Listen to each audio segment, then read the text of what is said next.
Welcome back to 90 plus stoppage time. Thank you for checking out this video. I wanted to talk a little bit about some comments Emma Hayes made recently, very recently, I guess, because it was after the second South Korea game. And you see here the headline: Emma Hayes fires warning to US WNT squad despite second successive win. Uh, I think the headline is good marketing. So I got to appreciate that because, hey, I'll do the same thing. Otherwise, you won't be clicking and watching this video, right? But I don't think it was quite that. But we're going to dig into some of the comments, see if we can get an idea of what Emma is looking for. She start right here. You cannot compete at the very top level in a transitional game. You just cannot. The top teams in the world will pick us off and will spend the game running, will lack control. And when you lack control, you're doing more running. You can't play a consistent team again and again. Why? Because physically it's going to be so demanding.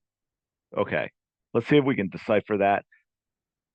I don't, I'm a little confused about the can't compete in a transitional game. I'm not sure what she means by there. If she's talking about being a counter-attacking team, about scoring goals in transition, i.e., quickly off turnovers, counterattacking.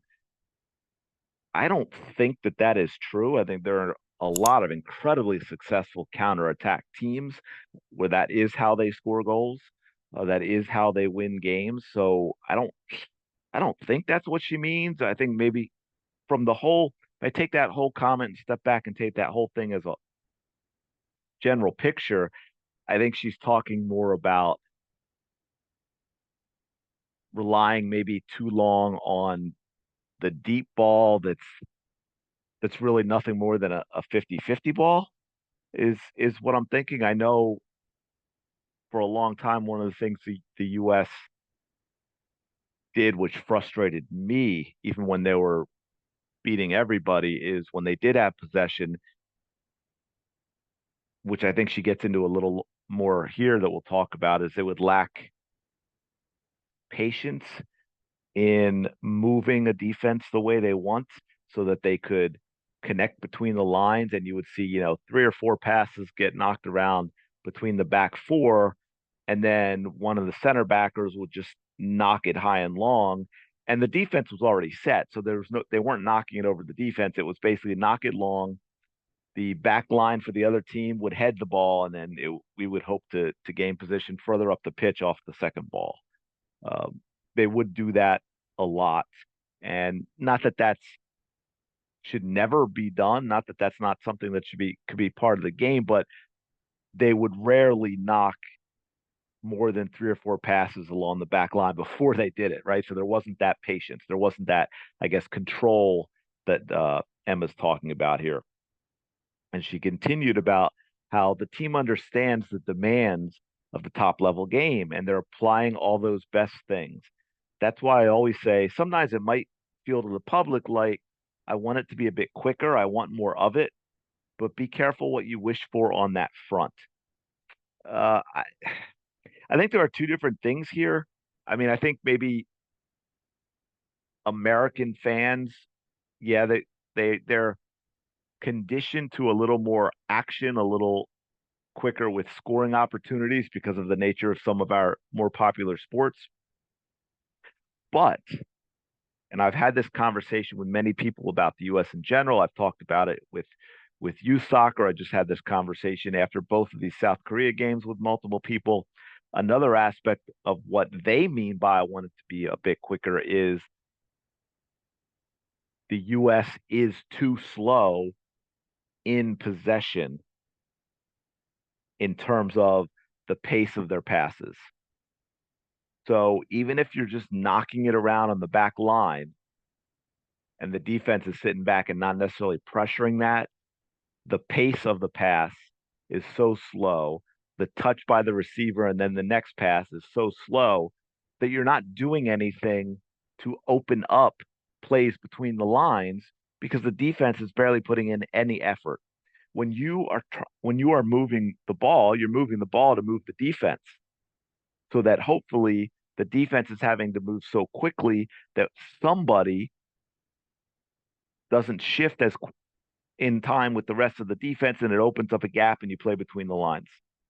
But if you're moving the ball so slowly along the back line, that's the chance of that happening is very, very slim. So they're kind of two different things. I think in the be a bit quicker comment, a lot of fans who truly understand the sport are frustrated with how slowly the ball moves.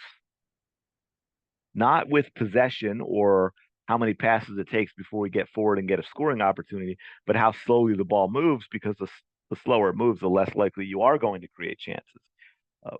Go check out some of the top possession teams. Go check out Spain, the men's when they're in the top of the game. Check out the women's now, and just compare the quickness of passes between players. Not even when attacking, just the passes that the defense is allowing. It's a very, very big difference. So she continues here because when we get into the biggest games against the best opponents, I want to make sure the U.S. are in the best position to control games and not the other way around. So clearly, and it's interesting because Emma Hayes is known as an attacking coach, but she's clearly talking about getting the U.S. to emphasize and be comfortable with possession a lot more than they're used to, and that I completely understand. Although it's interesting that I'm gonna if I had to put money, I'm gonna get say her front three for the starting 11 of the Olympics will be Swanson, Rodman, and Smith, which is not which is not a possession front three. Not that those girls can't possess, but the elements that they bring to the game as attackers is step on the gas, go forward, put pressure on the back line, and make something happen. So kind of interesting. But that is my guess in all this. What I get from Emma Hayes, she's trying to prepare the U.S. players and the fans that she wants the U.S. to look more like a Spain and get comfortable with stretches of where it doesn't look like anything is happening, that we're not opening up opportunities, but we have the ball, so we're in control of the game. So those are just my thoughts. If you think there's something different, something I missed, please comment below. Let me know. Keep the discussion going. I really appreciate you checking out this video. Don't forget to like and subscribe to the channel, and I will talk to you later.